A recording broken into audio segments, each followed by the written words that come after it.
Then Melkor lusted for the Silmarils, and the very memory of their radiance was a gnawing fire in his heart. From that time forth, inflamed by this desire, he sought ever more eagerly how he should destroy Fëanor and end the friendship of the Valar and the Elves. But he dissembled his purposes with cunning, and nothing of his malice could yet be seen in the semblance that he wore. Long was he at work, and slow at first, and barren was his labor.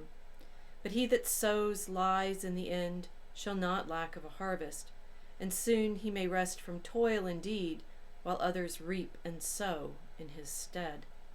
Ever Melkor found some ears that would heed him, and some tongues that would enlarge what they had heard, and his lies passed from friend to friend, as secrets of which the knowledge proves the teller wise.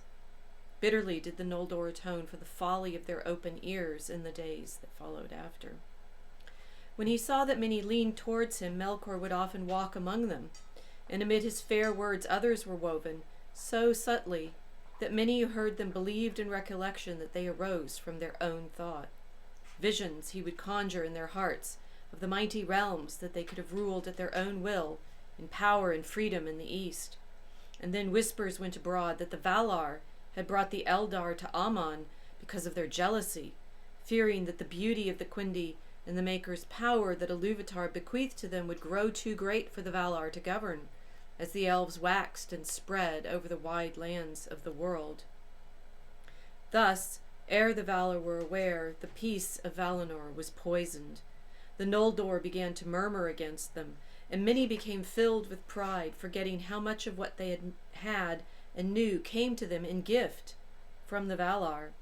Fiercest burned the new flame of desire for freedom and wider realms in the eager heart of Fëanor, and Melkor laughed in his secrecy, for to that mark his lies had been addressed, hating Fëanor above all, and lusting ever for the Silmarils. But these he was not suffered to approach, for though at great feasts Fëanor would wear them, blazing on his brow, at other times they were guarded close, locked in the deep chambers of his hoard in Tirion. For Fëanor began to love the Silmarils with a greedy love, and grudged the sight of them to all save his father and his 7 sons, and he seldom remembered now that the light within them was not his own.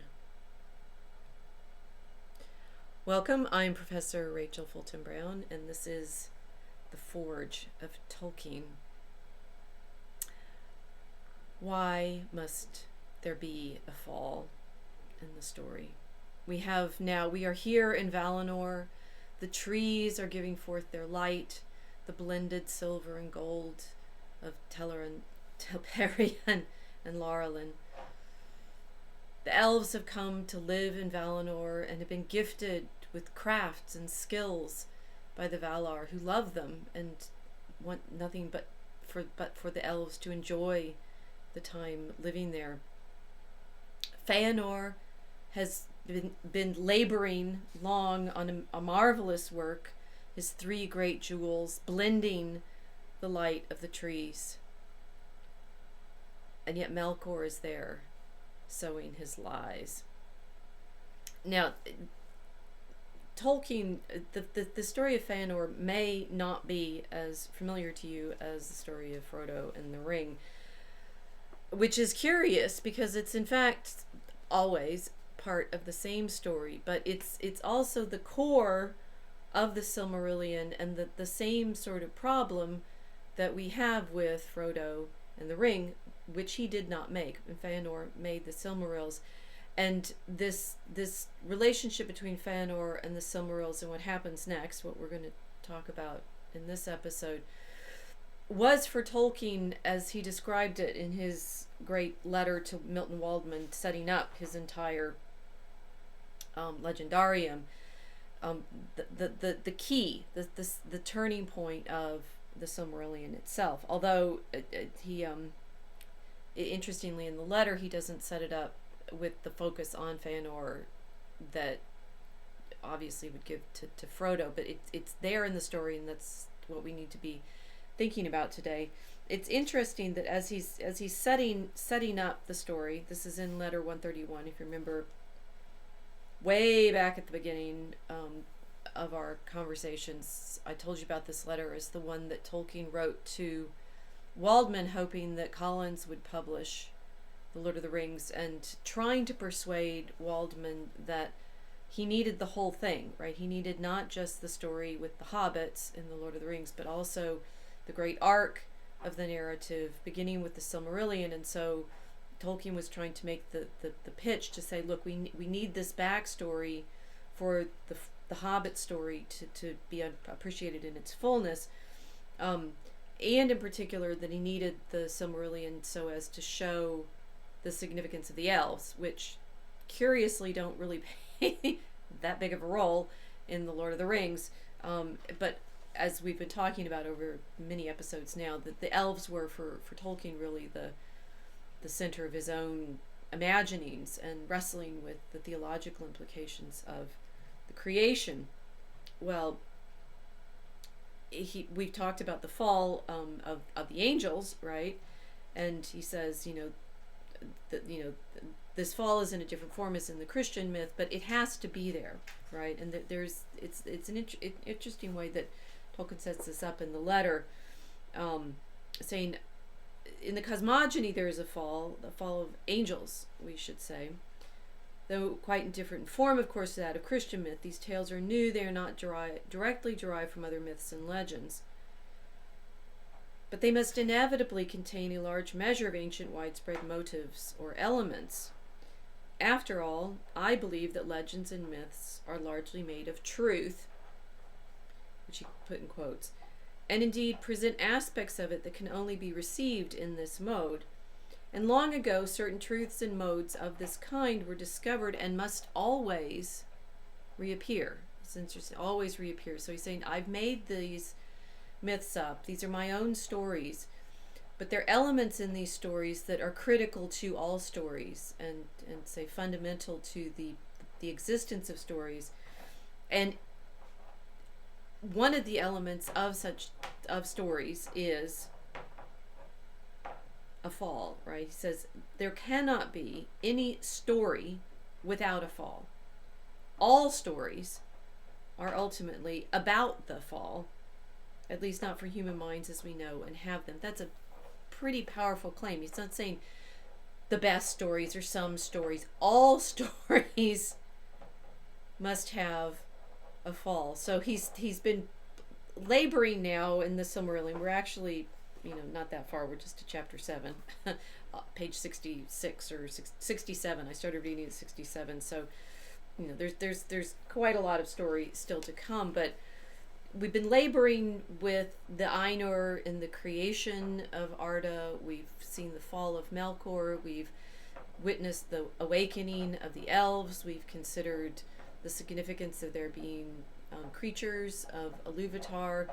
We've watched Yavanna sing the trees into existence, and we've meditated on the making of the Silmarils. All of this with, the caveat of it, the obvious exception of Melkor and the Discord. But even with Discord, right, we saw with the Discord that Iluvatar made lovely things out of that too. The Discord with Ulmo and the waters makes all the water events of snow and rain, and you could say with Manwë makes winds and breezes and so forth. The making up to this point has all been, for a large part, glorious. Although I'm glossing over. Melkor's been in the background making earthquakes and problems and so forth. But you could up to this moment be thinking, okay, this is great. We've reached the height of elvish making with Fëanor and the Silmarils, the three great jewels that carry the inner fire of the blended light of the trees, and all is beautiful and glorious and great. Why don't we sit here and enjoy the beauty of the Silmarils? Well, that's kind of the question, isn't it? And Tolkien, simply, without apology, says all stories are ultimately about the fall. So, proceeding, the elves have a fall. before their history can become storial, which is also an interesting thing, saying we basically don't have history without this fall. We don't have story without the fall. We don't have, well, thinking, and I believe I've mentioned this to you before, but I'll bring it back because I know that there's been a lot in our journey together. That there are different modes of comedy in a Christian story, which is, although Tolkien, say it's Christian story, even though he's not using Christian myth, but it's still a Christian story, because we are working within understanding of there being a creator, that Iluvatar, speaks the creation into being, and the Aenir help him craft it, but he's still the creator, and that we're working with, therefore, an understanding that creation is all good, which makes it have a happy ending. It's not clear, and this is where Tolkien was always cautious about making his stories Christian. It's not clear whether everybody gets out alive or even blessed or saved, right? Because he has not, in all of his imagining, we're not in the history which includes the coming of Christ, right? That we're not in the story at the point in time at which the creator enters into his creation, although that's premised in I suppose prospect by all of his characters. And I think in the next episode we'll be finally talking about the Athrabeth and that conversation with Finrod and Andreth. And within that understanding of story, everything ultimately must have a happy ending, but there's still modes of comedy, right? And there's a kind of hellish mode of comedy where everything's just corrupted and in the model that I'm using here, highly rational, right? I did a blog post on this if you're sort of interested in pursuing this thought further with me, the Corona Virginus, where I'm talking about the internet as a kind of hellish place because it's all minds and no bodies, and you don't get, you just get this sort of tricksterism of the devils in Dante's Inferno. Whereas, in real life, if you want to say realistic stories, we can think about the kinds of problems that some of Tolkien's modernist readers, or obviously we're all modern, but the modernist readers wanting him to deal with psychological problems, right? And sort of the purgatorial wrestling with self. Well, he does. I'd say, there is potentially, specifically when we get to the men and the hobbits. I'm not so sure about the elves, which is an interesting thought to have right now. You get the kind of misfortune and suffering and trial that can lead to redemption and salvation, right? And that in the Dantean imagery of the Divine Comedy, you end up with purgatory, and you could say most real life sort of like sitcom level trials are in that mode, right? We end up with the happy ending once you've been tested and embarrassed and brought out. But the problem, for storytelling, and you realize this only works in a Christian mode because other versions don't premise it, right? That there is a realm beyond our earthly that we, as incarnate minds, expect to inhabit in some fashion, renewed and resurrected and glorified as we might be in the end. The heavenly realm, where basically you end up simply participating in that music of the spheres, right? Going back to the Aenir and the music of creation, that the heavenly comedy, again, think Dante in the Divine Comedy and its Inferno, Purgatorio, and Paradiso. The paradisical story has no suffering in it, has no laboring in time, has no game, if you will, if we're in unauthorized mode. It's like the ride never ends. As long as we're in this life, the ride never ends. We're in the sort of purgatorial test. But we do expect to somehow level up and be in this new context in which, well, what do we do, right? And you realize with the the Silmarillion, Tolkien has set everything up for the elves potentially to simply be in Valinor, right? And some of them stay, right? Not all of them are going to go back into Middle Earth and have history. Some of them simply stay with the Valar in the Blessed Realm.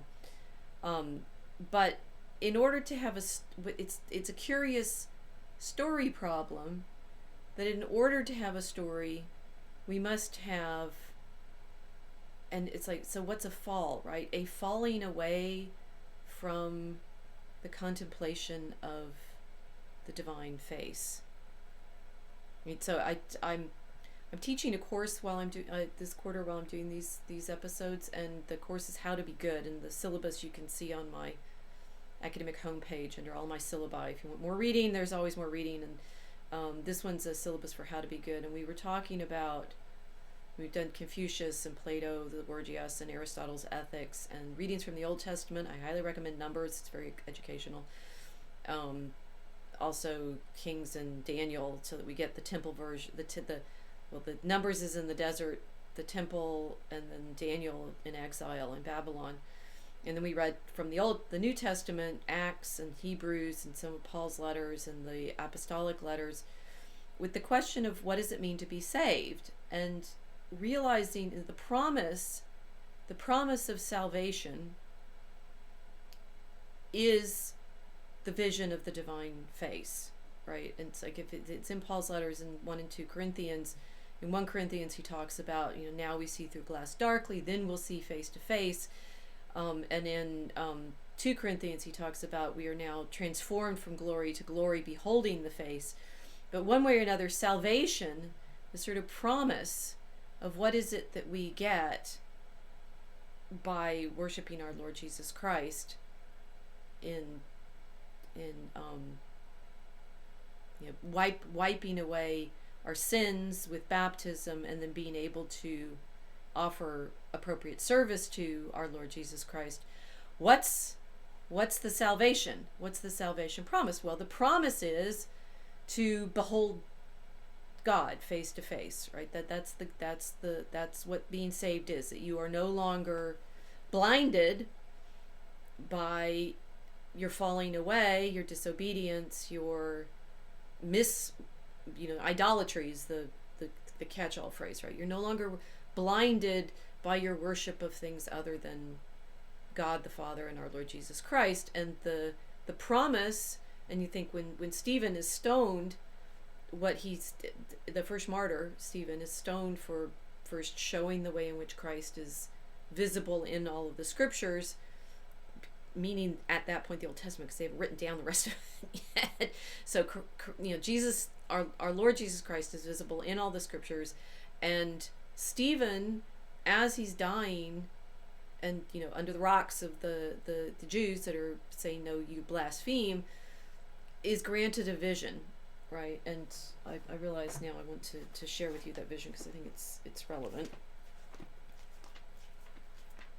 I should probably just start saying, always have your Bible to hand, because we're just going to keep reading the Bible.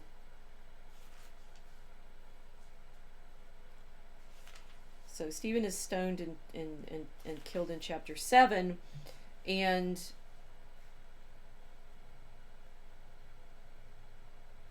he's being stoned, being full of the Holy Ghost, looking up steadfastly to heaven, saw the glory of God, and Jesus standing on the right hand of God, and he said, "Behold, I see the heavens opened, and the Son of Man standing on the right hand of God."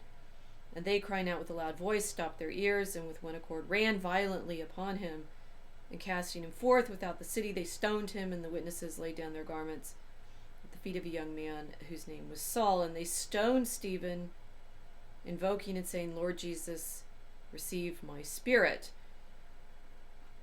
So he's praying to Christ, to the Lord Jesus Christ, as he dies. And falling on his knees, he cried with a loud voice, saying, "Lord, lay not this sin to their charge." And when he had said this, he fell asleep in the Lord. And Saul, that's Paul, he's going to be Paul, it was consenting to his death. So the promise of salvation is the promise of seeing the light, the glory of God, in which our Lord Jesus Christ participates, and that is also what the apostles Peter, James, and John had seen on the mountain of Tabor. It's the light. You get the theme of a light, right? So think now, in that context, and Tolkien is saying we need a fall, and we're here literally.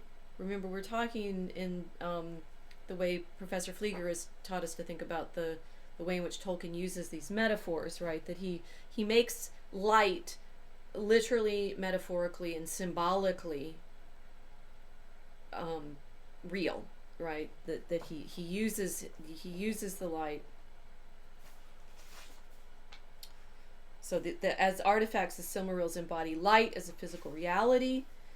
As jewels, they're a metaphor for the desire of humankind.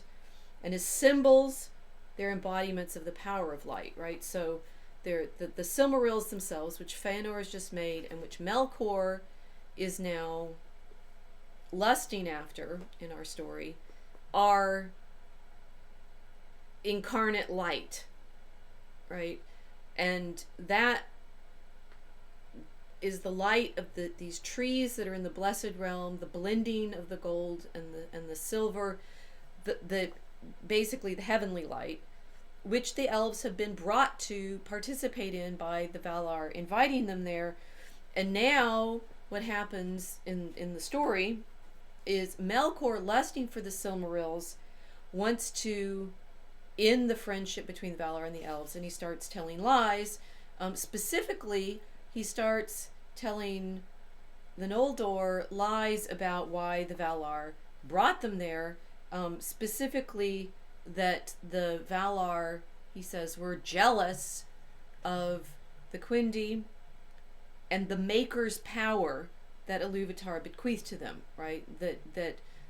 He's claiming that the Valar were jealous of the elves' creativity, and that they brought them there to the Blessed Realm, not to share in the light with them, but to stifle it.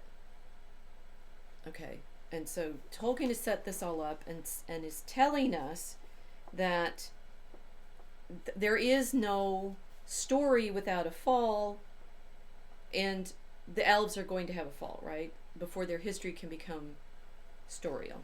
All right, so we have this problem of how do we drop into time? Do we drop into history? Do we drop into event? It's only when you're falling away from that light, and what does that look like, right? That's our big mystery for today. Well, he says in his own story, the first fall of man, for reasons explained, nowhere appears. Men do not come on the stage until all that is past, and there's only a rumor that for a while they fell under the domination of the enemy and some repented, which is very interesting, right? It's like Tolkien is trying terribly hard not to overwrite Genesis. And so he doesn't, right? He just has the men come on stage later. And yet he is writing Genesis. He is telling us something that he wants us to understand about sin, right? The main body of the tale, the Silmarillion proper, is about the fall of the most gifted kindred of the elves, their exile from Valinor, a kind of paradise, the home of the gods, in the furthest west, their re-entry into Middle-earth, the land of their birth, but long under the rule of the enemy, and their strife with him, the power of evil still visibly incarnate.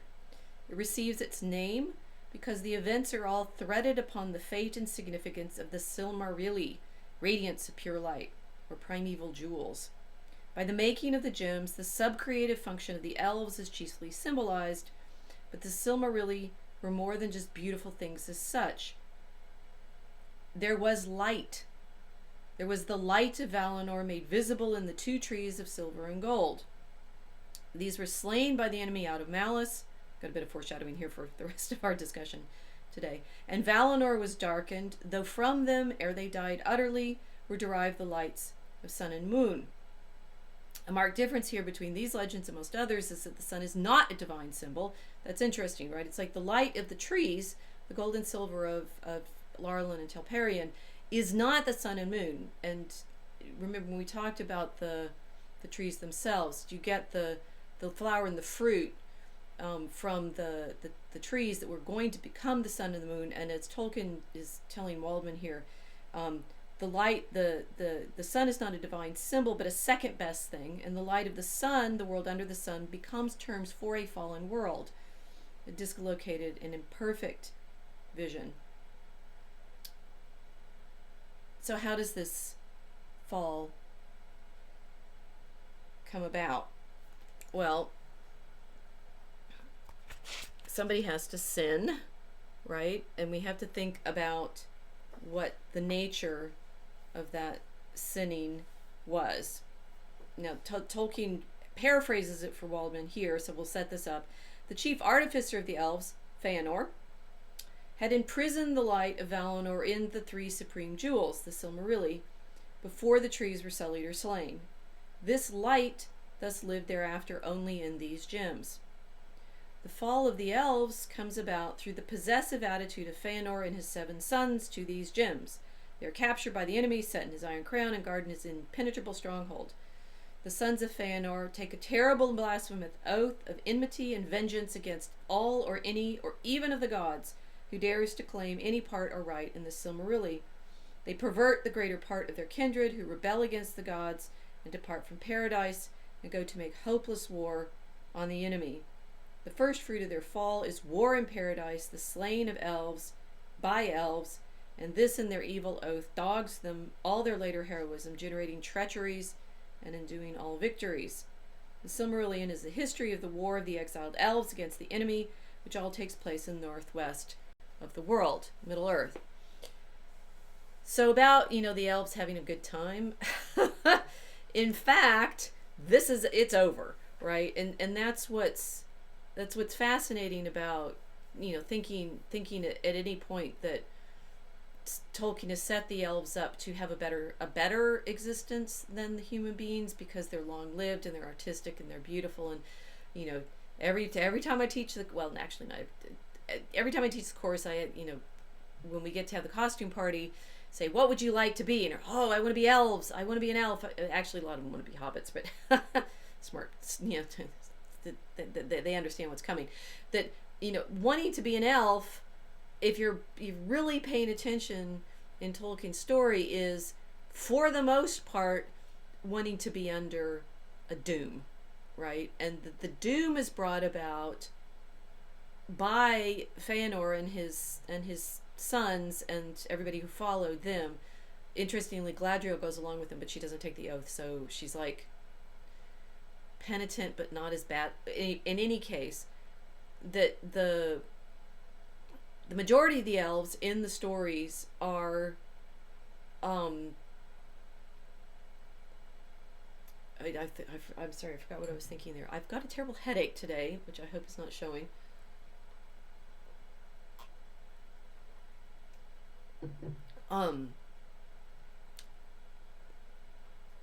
Masks come into it, and I really don't want to talk about that. My fall, as it were, in the past few weeks. That the elves are to be jealous of them after you've read the Silmarillion seems rather pointless. But that Tolkien is. It's necessary for the story that there be a fall and that the elves, end up under this trial. But we're still at sort of sense, why is it necessary for them? Knowing that you have to have time and struggle and, the ride never ends and stuff like that, and battles and demons and things like that. So it's not, there's no fun to it, right? But it's kind of like the reverse of, I don't know, with Job in the Old Testament, saying, why do we all end up suffering? It's like, why does the Lord send us suffering? And in Job, you'd say, well, the Lord sends Satan to test Job's faith, and Job really hasn't done anything. He's been blessed by the Lord with possessions and family and so forth. But as far as that tale goes, Job doesn't do anything. Why, for a human story, do we always end up with the fall? What is it that we're learning there? Well, so thus far we've encountered a number of different ways of thinking about evil in our episode, in our discussions, right? I suggested to you what Dorothy Sayers said about the anti-Hamlet, right? That there's once you have something that exists, then you have the not Hamlet. So light and, the darkness is just the not light. But then you have that thing which, attacks the light, takes over somehow, wants to corrupt the light and make it anti-light. And she said, I remember we talked about this some episodes ago, that if you have a work of creation, some kind of artistic work like Hamlet, then once Hamlet exists, there's not Hamlet. But if you actually actively go about corrupting Hamlet, you get a not Hamlet. Sorry, an anti-Hamlet, and that is this abomination. That's not that's not quite what Fëanor does, although we will see that is what Melkor manages to accomplish. We've also talked, in fact, about Melkor and what he did, which was not quite an anti-Hamlet problem, because his discord is and isn't. It's not part of the theme that Iluvatar proposes for the music, but it is worked into the theme so that Iluvatar makes beautiful things out of the discord, and that somehow the melody becomes richer with that sorrow. But now that you've been thinking about those definitions, does either of those seem like commensurate with, as it were, the evils and treachery and lies that we're living through right now? Obviously we're here on Unauthorized because we keep saying things that somebody doesn't want us to be able to say, so you can have that feeling of obviously being stifled for speaking the truth over and over and over again. I've talked in a number of these episodes, I think. I do a lot of videos, and so I hope I'm keeping track of what I say in this context. The afflictions that come with sin include things like war and famine, which those of us not growing our own food are potentially facing fairly soon. Pestilence, which we've been living under. Death. Anti-Hamlet. Right? Like making a work of art somehow ugly. That's up there with sending our young men off to be sacrificed to the war gods, feeding the beast state with the blood of our innocent babies, having our food supply cut off because we're too lazy and passive to go out and farm, having the pestilence come to us again because we are not taking care of ourselves physically and utterly willing to have big pharma tell us what poisons to stick in our bodies in order to stay alive. How is that how can the discord of Melkor or the anti-Hamlet be anything as evil as the four horsemen of the apocalypse? Think about what I've just said here. The fall of the elves comes about through the possessive attitude of Fëanor and his 7 sons to these gems. Oh, they got a bit greedy with the gemstones. Oh, well, you have stuff, right? Is it bad to have stuff? Fëanor made them. Why not? Why can't he enjoy the beautiful things that he made? What's so wrong about wanting to keep the gems and not give them to Melkor because Melkor wants them? What's so wrong about having something that's precious? Well,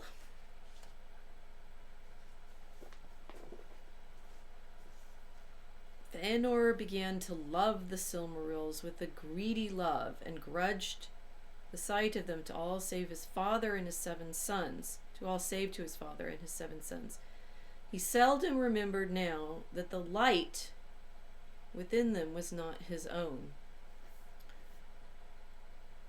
There's some interesting things about Tolkien's story of this story of fall, right? That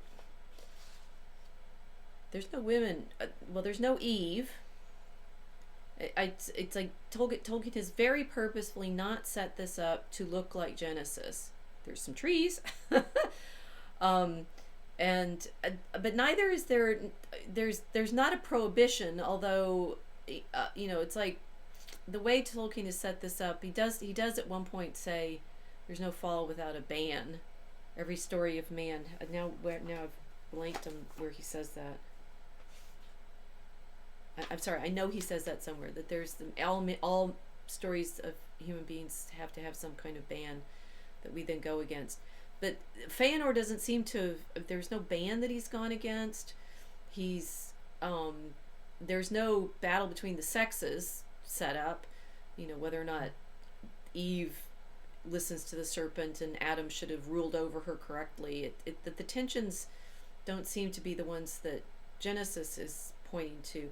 Although, as we talked about in last episode, there is that interesting aspect of what Muriel does when she, in effect, doesn't mother Fëanor, right? That she just, says, I'm tired, and lies down under a tree and dies.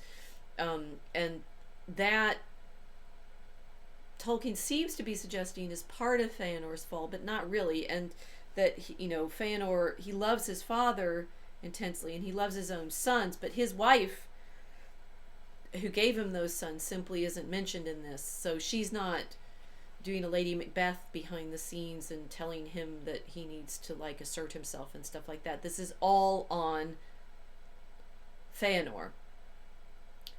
So the fall that Tolkien posits here, it's to be so serious.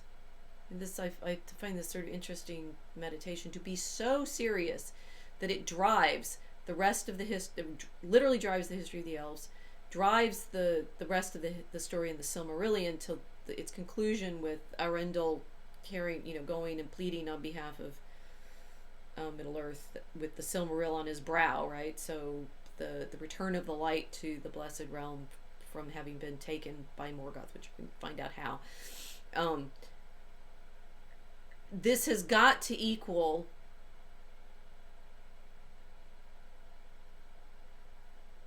the evil of the ring somehow, right? And I'd like to sort of think about it. It matters, I think, obviously, because we're dealing with Tolkien. We're dealing with the light, right? It matters that it's light. I think ultimately Tolkien is trying to say something absolutely critical about our relationship to the divine. And light, with that literal physical stuff that comes off the trees and is captured in the gemstones, the metaphor of them as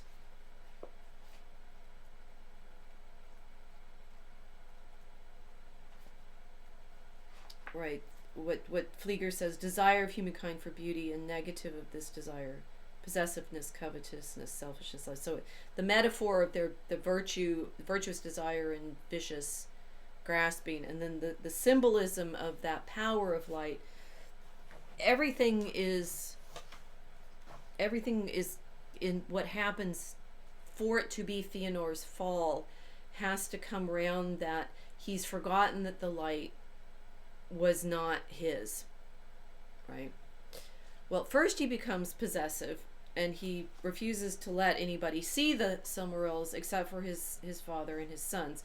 He also starts having a falling out with his half-brothers, which you could say, well, we've set this up so that there is some possibility of jealousy and possessiveness on his part, but it doesn't seem that he's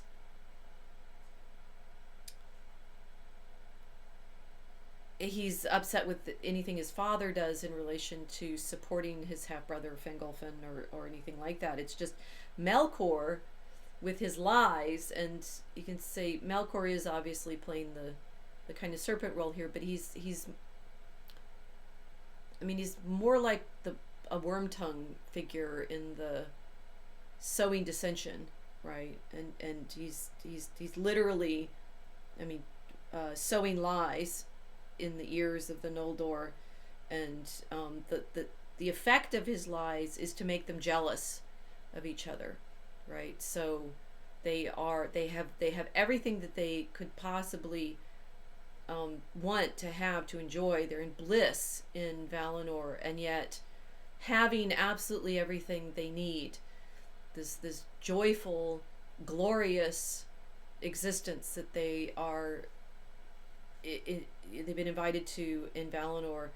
Melkor makes them jealous of each other and sets new lies abroad. Whispers comes to Fëanor that Fingolfin and his sons were plotting to usurp the leadership of Finwë and of Fëanor, to supplant them, right? So he just sets up, Melkor just makes them jealous of their leadership, right?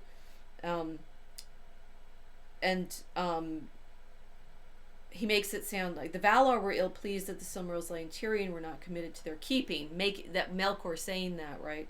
And then when Melkor has roused Fëanor's jealousy sufficiently, he starts teaching the Noldor how to make weapons, right? So up to this point, they've been making jewels and other beautiful things. Fëanor then makes a secret forge, of which not even Melkor was aware, and starts forging fell swords for him and his sons, and tall helms with plumes of red. And then further, Melkor keeps the whisper, so that lies and evil whispering and false counsel. Melkor kindled the hearts of the Noldor to strife, and their quarrels came at length the end of the high days of Valinor and the evening of its ancient glory. That he sets them against each other in this dissension, and Fëanor now begins to rebel against the Valar, right? So there is a rebellion against the gods, and Fëanor saying he's going to go back out of Valinor. He's going to leave Valinor and deliver the Noldor from thraldom. So he's saying we're enslaved here. Well, of course they're not enslaved there, because they were just invited and they came. And some of the Eldar, as we will find out when the Noldor go back following Fëanor and his sons, are still there in Middle Earth, right? Like Thingol, and they just never left. But Fingolfin and Fëanor end up, as it were, coming to words, and Fëanor goes off in a huff, and he's then banished from coming to Tirion, the Elves city, and so while he's banished, he at Formenos, he takes his sons with him. He's banished with his sons, and there at Formenos, a multitude of gems were laid in hoard, right? It's he's been hoarding. He's locked his Silmarils in deep chambers of his hoard in Tirion, and then when he's banished from Tirion for this quarreling with his kindred, he goes off to his fortress at Formenos, and there hoards weapons and gemstones, and he shuts the Silmarils in a chamber of iron. Finwë, his father, also comes out there, and there, the narrator says this, the lies of Melkor were made true and seeming, though Fëanor by his own deeds had brought this thing to pass. And the bitterness that Melkor had sown endured and lived still long afterwards between the sons of Fingolfin and Fëanor. So this is the first step, is Melkor's making them jealous of each other, has split the family apart, the half brothers and the father, and Fëanor has now set himself up to hoard all this wealth at Formenos. Well, Melkor, what he really wants is the Silmarils, and he tries going to Fëanor Formenos, and unfortunately he's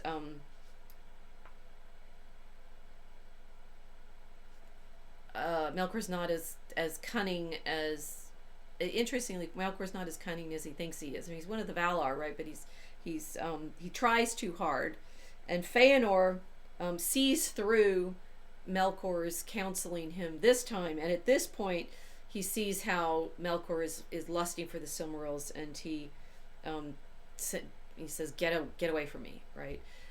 This is going to set Melkor up for his revenge against absolutely everybody. Melkor departed in shame, for he was himself in peril, and he saw now that his time was not for revenge. So Fëanor is now in exile in Formenos. Melkor has been humiliated by Fëanor when Fëanor figured out that what Melkor wanted was the Silmarils, and we are now set up for the big event.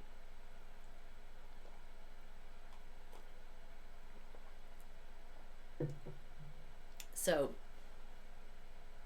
Melkor is going to need some help, and he finds Ungoliant, who is in the long run Shelob's ancestress.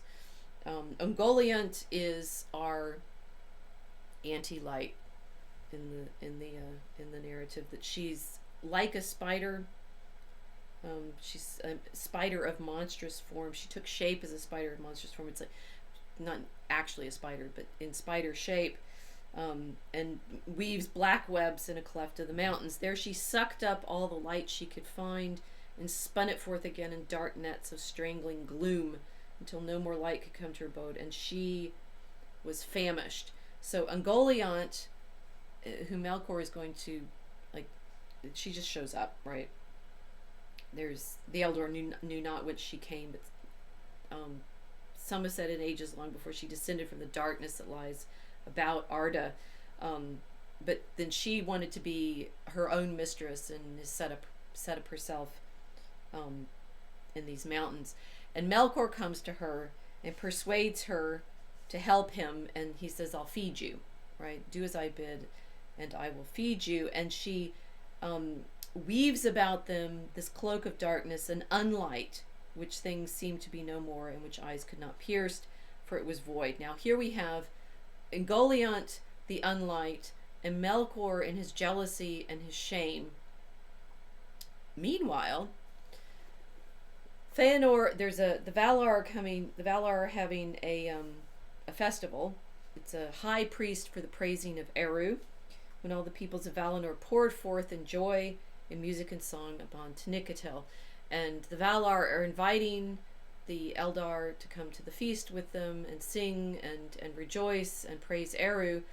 And Fëanor is persuaded to come, but he's still so angry, even though he is persuaded to come to the feast.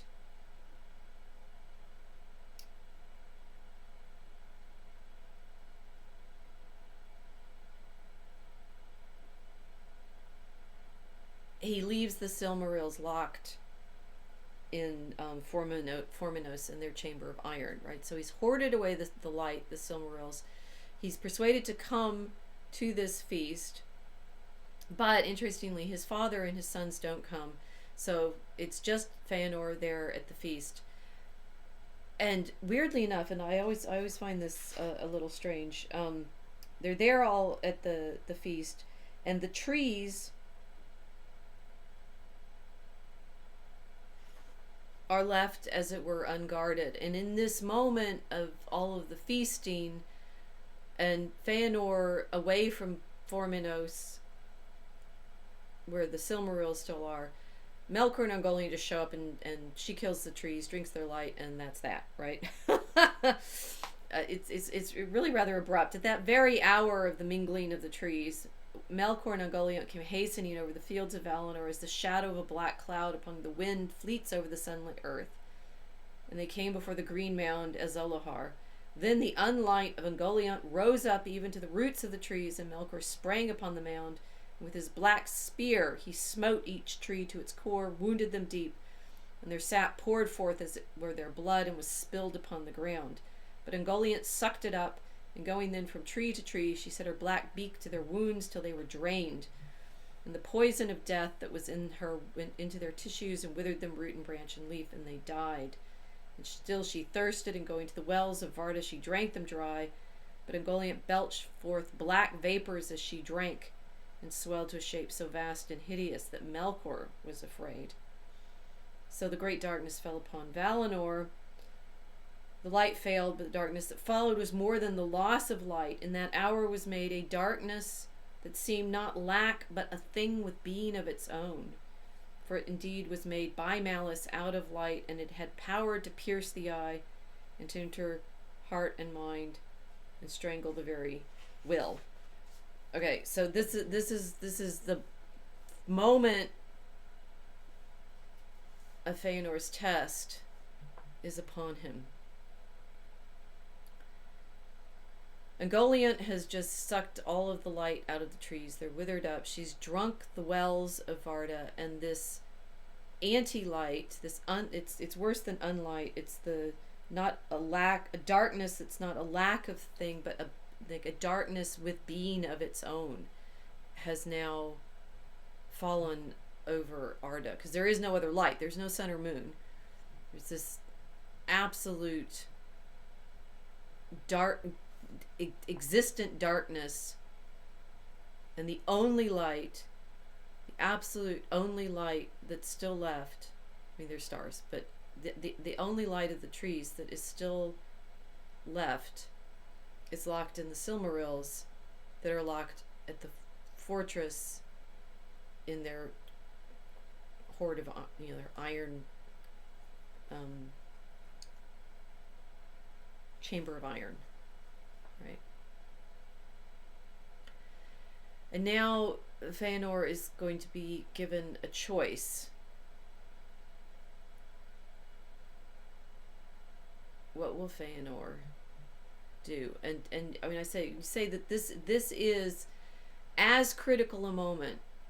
You have to you really need to understand this is as critical a moment for Tolkien in his storytelling as the moment when Frodo was standing in the volcano, right? And he's standing there in the volcano, and he's got the ring, and he's got the choice in that moment to do what he said he was going to do, right? To throw the ring into the fire and destroy it and break its hold over Middle Earth. Fëanor, in this moment, with the light of the trees gone, Melkor and Ungoliant run off with all the light she drank. It's gone once she's consumed it. And the Valar are there with all of the Eldar who've come to celebrate the feast with them, sitting in shadow. And Yavanna makes this proposition. Yavanna spoke before the Valar, saying, "The light of the trees has passed away, and lives now only in the Silmarils of Fëanor. Foresighted was he. Even for those who are mightiest under Ilúvatar, there is some work that they may accomplish once, and once only." This is an interesting conceit that Tolkien has, and I mean, is it actually true? You get one masterpiece. I mean, Tolkien certainly felt himself, I think he felt like that once he'd finished The Lord of the Rings. It's like he fiddled with lots of stuff for the rest of his life, but you're not going to do it twice.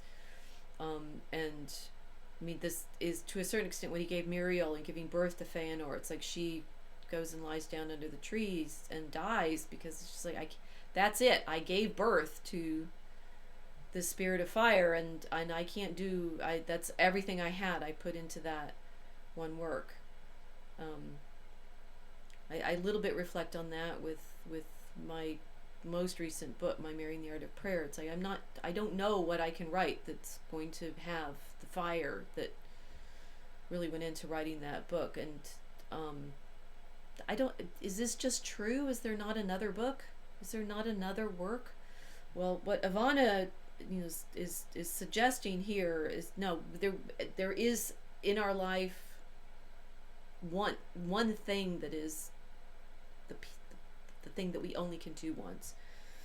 The light of the trees I brought into being, and within AI I can do so never again. You might say, well, why didn't she just make more trees? Right? Why didn't she? Why not just say, Ivana, look, the trees died, but I can make some new ones. I mean, I hadn't quite planned this one out, but that sense of, why can't I just keep doing it again? Why is it that I can't make another of this excellent thing? Why not? Does God feel that way with his creation? Is that why? Interesting. Is that why he doesn't just like just smash the whole thing and start over completely? We got the flood, and okay, I won't do that again.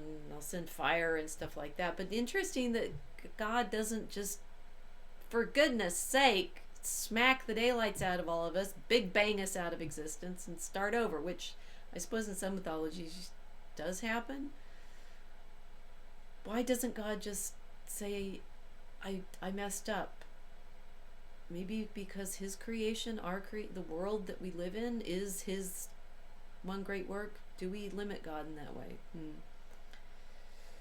Yet had I but a little of that light, I could recall life to the trees ere their roots decay, and then our hearts should be healed and the malice of Melkor be confounded. This is the proposition that Yavanna is going to make, saying, I can't make the trees again, but some of their light's left. It's still in those gemstones. If I had the light of the Silmarils, I could bring the trees back to life.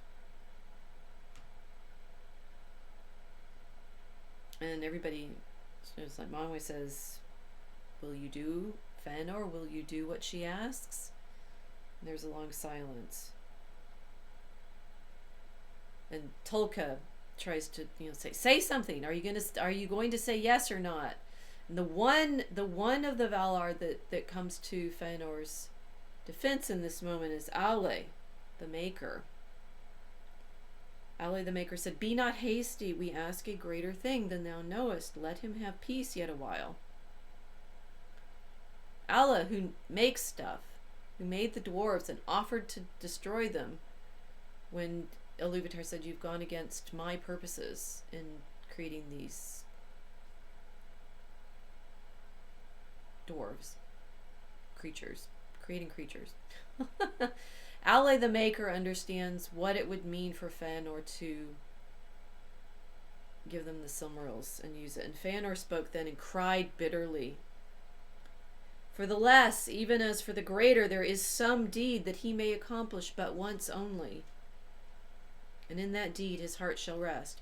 This is a huge thing, right? This is, Tolkien has set everything up to be about making and about subcreation and about our being made in the image and likeness of makers. About Melkor has convinced the Noldor that the Valar are jealous of them as artists, right?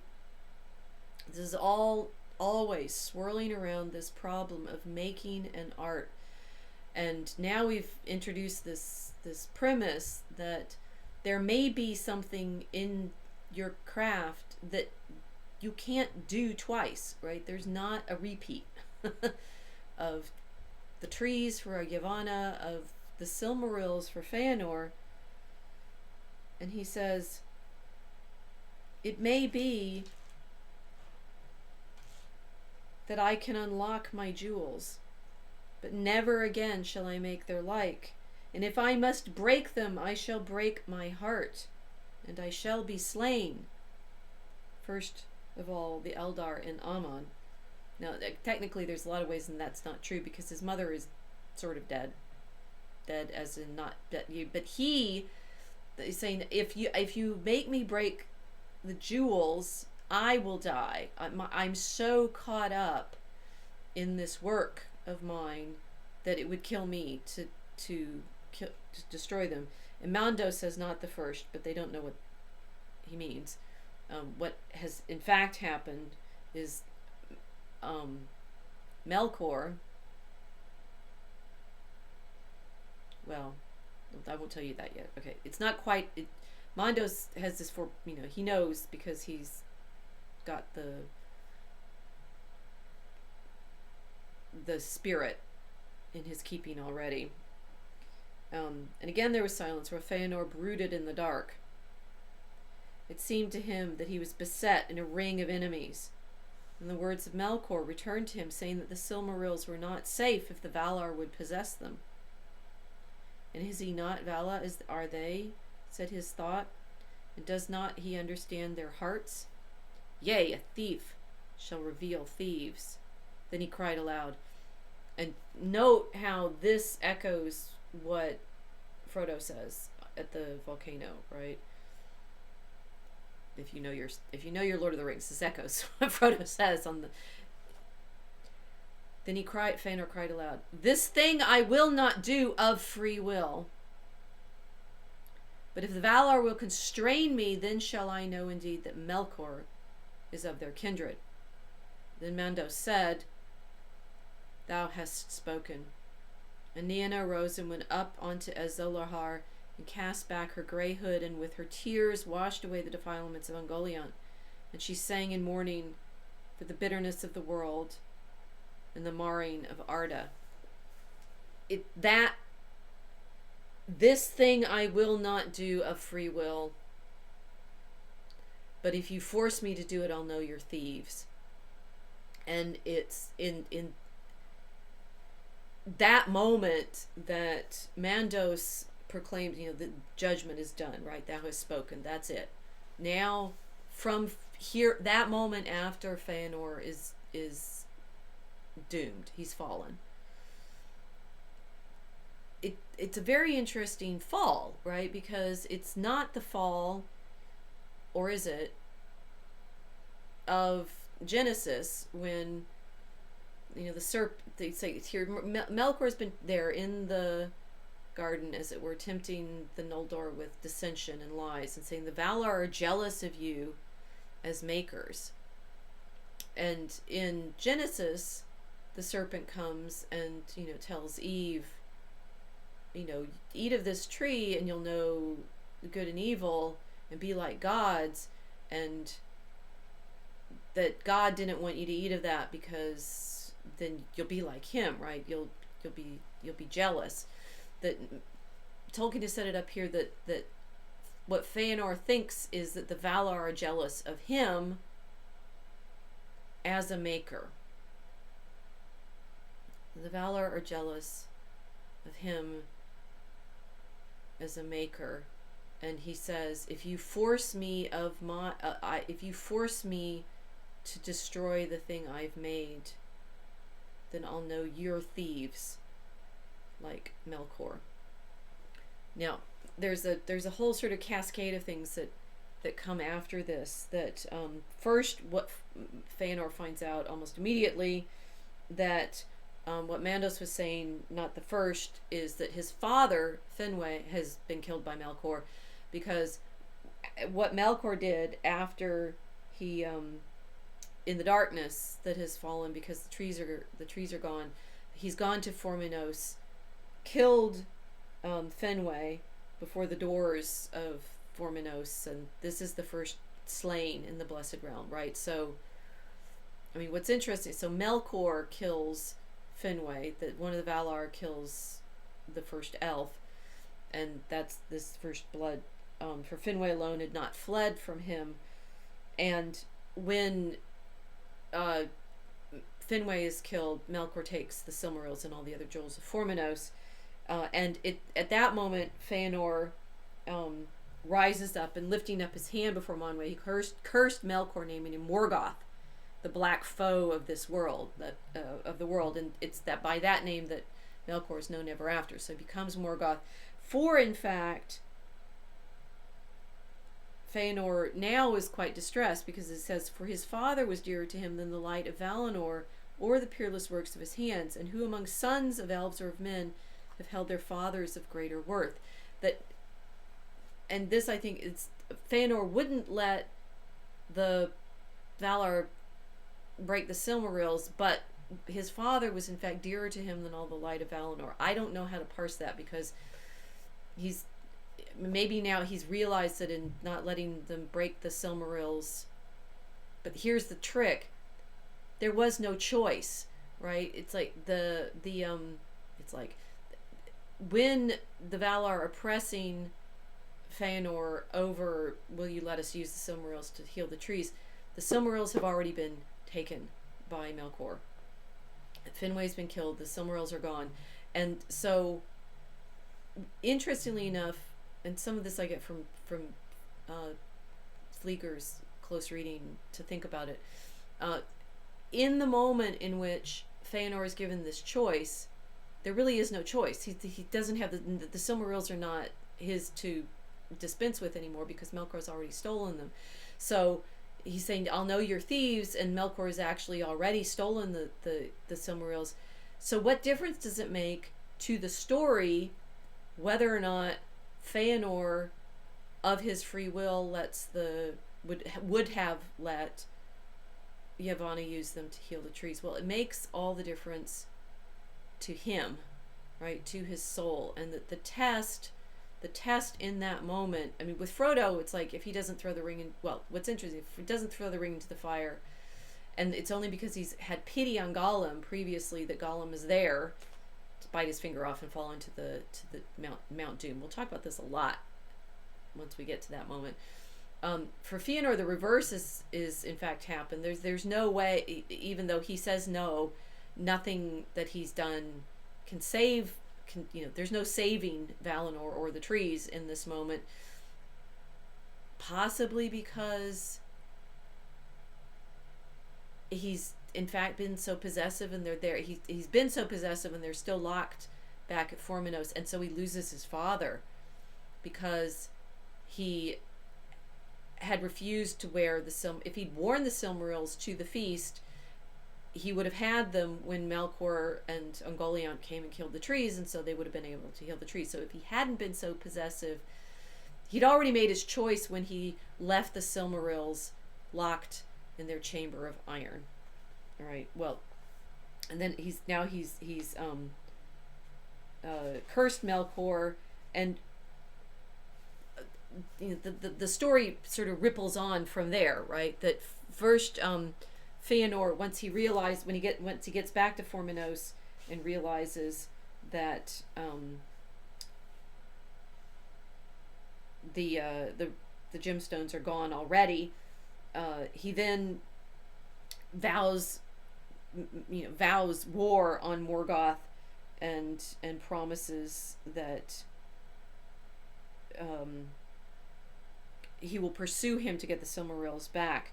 After Morgoth to the ends of the earth, war shall he have, and hatred undying. But when we have conquered and regained the Silmarils, then and we alone shall be lords of the unsullied light and masters of the bliss of Arda. No other race shall oust us. Then Fëanor swore a terrible oath. His 7 sons leapt straightway to his side and took the selfsame vow together, and red as blood shone their drawn swords in the glare of the torches. They swore an oath which none shall break, and none should take, by the name even of Iluvatar, calling the everlasting dark upon them if they kept it not. And Manwë they named in witness, and Varda and the hallowed mountains of Tanicatel, vowing to pursue with vengeance and hatred to the ends of the world Vala, demon, elf, or man as yet unborn, or any creature great or small, good or evil, that time should bring forth unto the end of days, whoso should hold or take or keep a Silmaril from their possession.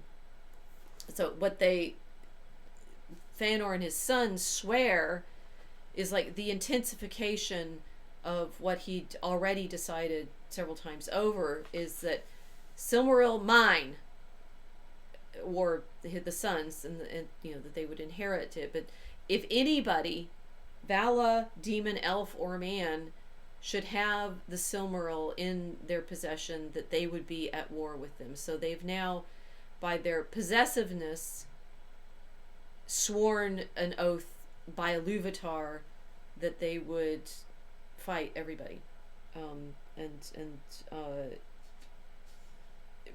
The narrator talks about, for so sworn, good or evil, an oath may not be broken, and it shall pursue oath keeper and oath breaker to the world's end. But this means unless they have possessions of the Silmaril, and do not, if it's like they've sworn themselves to war, and if they don't keep going in war against anybody who has a Silmaril other than they do, then they're oath breakers, and that doom lies upon them even greater. It said that Galadriel doesn't swear this oath, but she still goes with them. Again, it ripples on further when they want to get back to Middle Earth, right? Back to away from Valinor into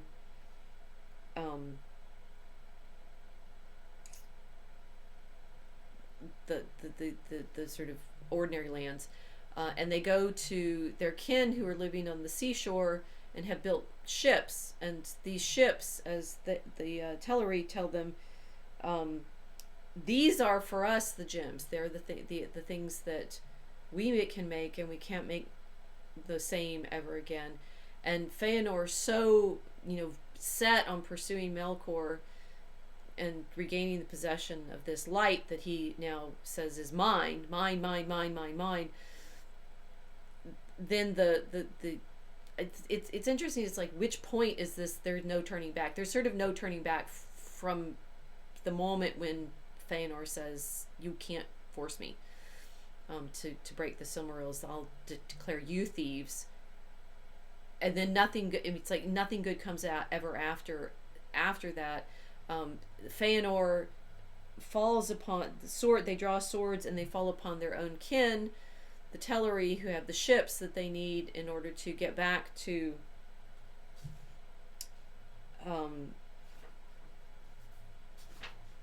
Middle Earth. And at that point, Manwë, through Mondos, pronounces their doom. He said, tears unnumbered you shall shed, and the Valar will fence Valinor against you and shut you out, so that not even the echo of your lamentation shall pass over the mountains. On the house of Fëanor the wrath of the Valar lieth, from the west unto the uttermost east, and upon all that will follow them it shall be laid also. Their oath shall drive them, and yet betray them, and ever snatch away the very treasures they have sworn to pursue. To evil end shall all things turn, that they begin well. By treason of kin upon kin, and the fear of treason shall this come to pass. The dispossessed shall they be forever. Ye have spilled the blood of your kindred unrighteously, and have stained the land of Aman for killing the Teleri whose ships they stole. For blood ye shall render blood, and beyond Aman you shall dwell in death's shadow. For though Eru appointed to you to not die not, Enea, and no sickness may assail you, yet slain ye may be, and slain ye shall be, by weapon and by torment and by grief, and your houseless spirit shall come then to Mondos. There long shall ye abide and yearn for bodies, and find little pity, though all whom ye have slain should entreat you for you. And those that endure Middle Earth and come not to Mondos shall grow weary of the world as with a great burden, and shall wane and become as shadows of regret before the younger race that come after. The Valar have spoken. Right, so this is the great doom of the Noldor, all following on Fëanor becoming possessive of his creations.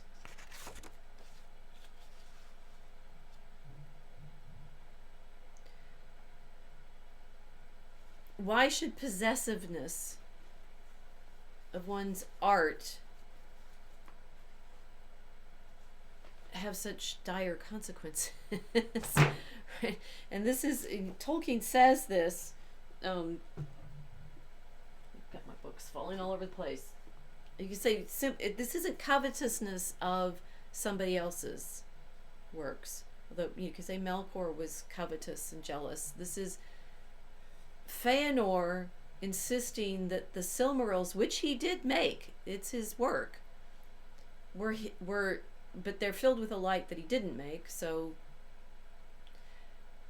maybe that's the secret, that his possessiveness of his own artifacts is what brings down the doom of the doom of his kindred, right? The fall of the elves is because Fëanor wanted to not destroy his own work. And Tolkien actually comments on this image of the light. He's saying there was light, there was the light of Valinor made visible in the two trees of silver and gold. And as he explained to Waldman in a footnote, as far as all this has symbolical or allegorical significance, light is such a primeval symbol in the nature of the universe that it can hardly be analyzed. And that's interesting. It's like the whole story revolves around light. We've talked about the splintered light and how the elves partake of the light. And now we're talking about Fëanor's being possessive of the light. So he doesn't want to break the gems to heal the trees. If he healed the trees, everybody would have light. But he would have his own artwork broken, and not being able to let go of that art was the thing that then doomed his entire family, and everybody followed them to death. But this is the way Tolkien describes the light of Valinor, derived from light before any fall, right? The light of Valinor, derived from light before any fall, is the light of art undivorced from reason, that sees things both scientifically or philosophically and imaginatively or subcreatively, and says that they are good, as beautiful. The light of sun or moon is derived from the trees only after they were sullied by evil. So the light of Valinor, as Tolkien's like, everything we've been building up to is this, right? The light of the Silmarils is the light of Valinor, and it's the light before the fall, is the light of art undivorced from reason, that sees things both scientifically or philosophically and imaginatively or subcreatively, and says that they are good, as beautiful.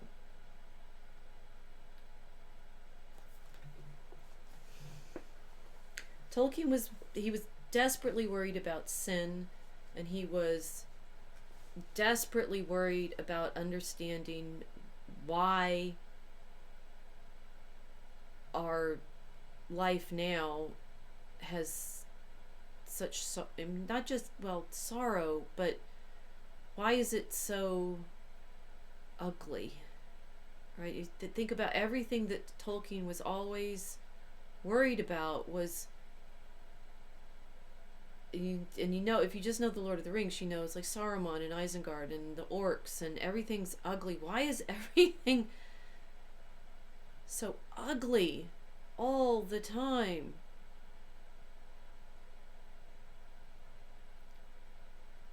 And yet the fall in his story is because Fëanor won't let his beautiful things be broken for the sake of the light, which we've just said, the light of art undivorced from reason, that sees things both scientifically and imaginatively, or both philosophically and subcreatively. There's a deep mystery here about the necessity of beauty. It's like as good as beautiful, the necessity of the beautiful for the good, and the necessity of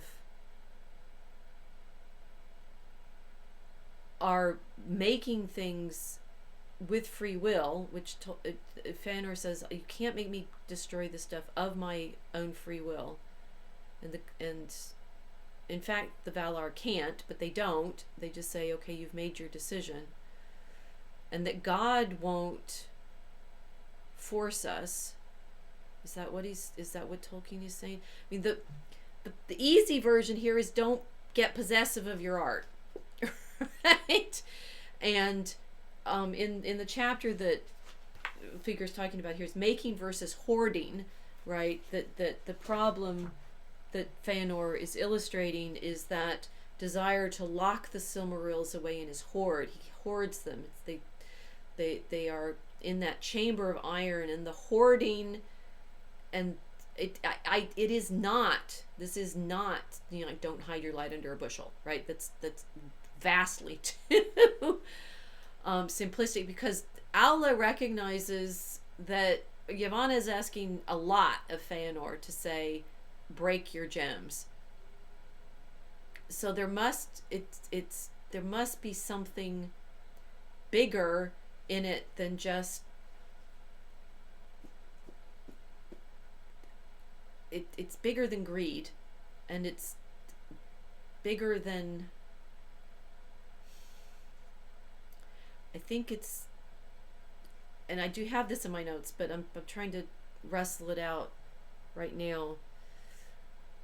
Deep down, it's got to be about not having faith, right? And I mean, Tolkien definitely wrestled with this his whole life, watching his mother die of diabetes, and being orphaned completely, and then having to live in the boarding house, and not necessarily not thinking he was going to get to marry Edith, and having to let her go. And he has some recognition in his own publication history of being a little Gollum-y about his own stories, right? Being precious with them, and certainly not wanting people to publish them without paying for them, paying him royalties, right? The pirated versions. But I think there's this,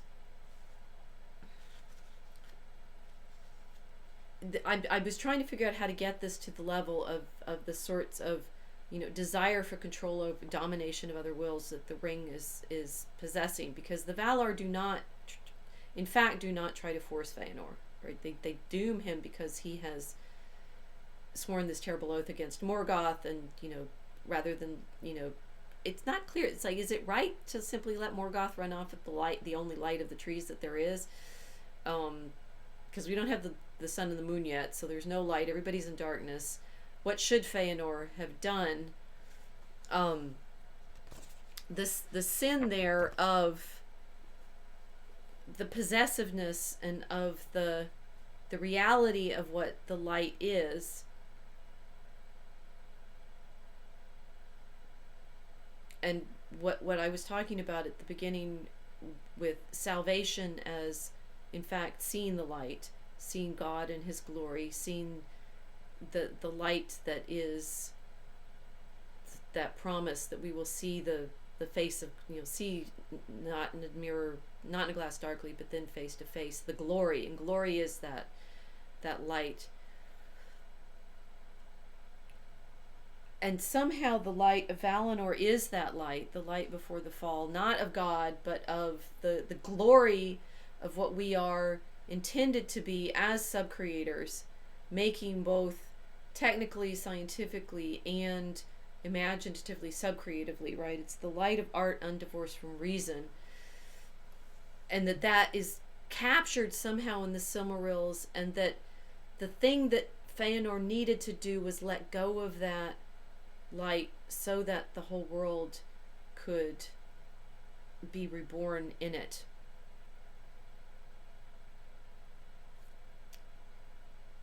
We don't own God's light. We can't control God's light.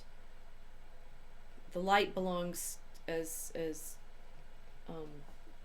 the opening passage that I started with points out, he seldom remembered that now that the light within them was not his own.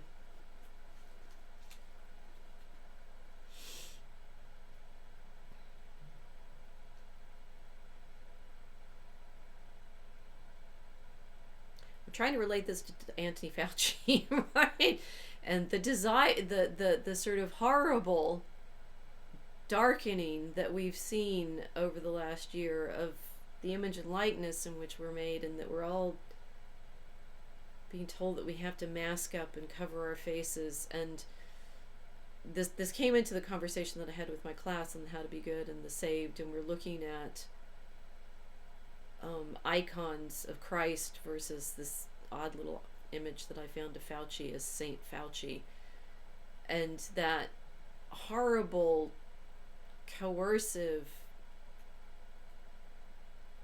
I mean, the lies and the dissension and the who's deceiving who, and certainly, the feeling that we're all being coerced into obedience to people trying to stand over us as God.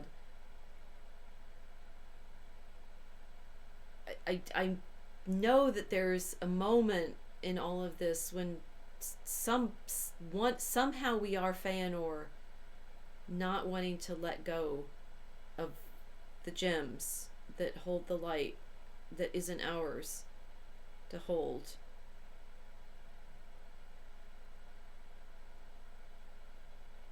And I can't quite unlock it. What's interesting in the Silmarillion is what comes after, as Tolkien points out in that footnote, is the light of the sun and the moon is this artificial. It's artificial, and it's derived from the trees only after they were sullied by evil. So all of our existence in his story world under the sun and the moon is sullied by Melkor's attack on the trees, but also the fact that Fëanor couldn't let go of the Silmarils but of course he didn't have the choice. I think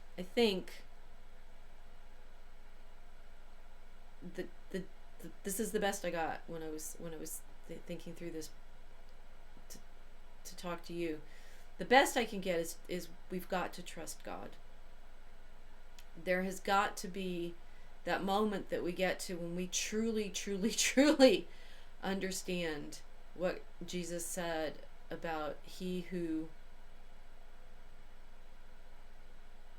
would clutch to his life will lose it, and he who would save his life must let it go.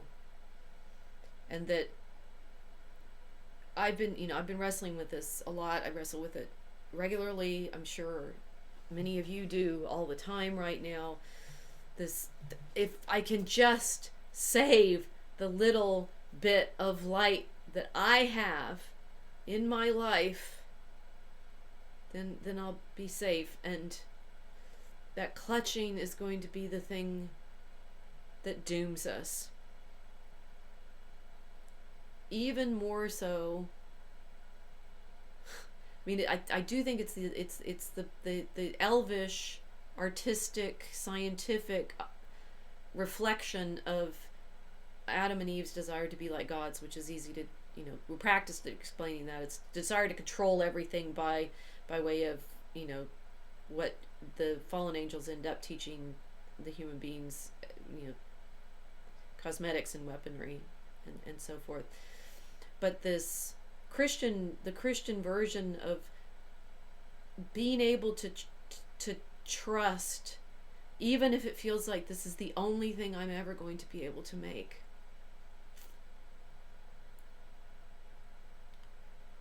To trust that if we can let that go, there will be light after that.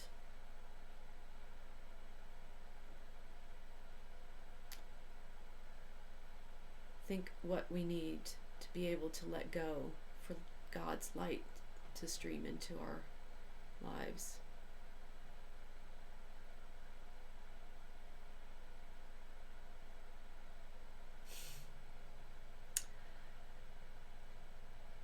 Oh, well, I'm still thinking.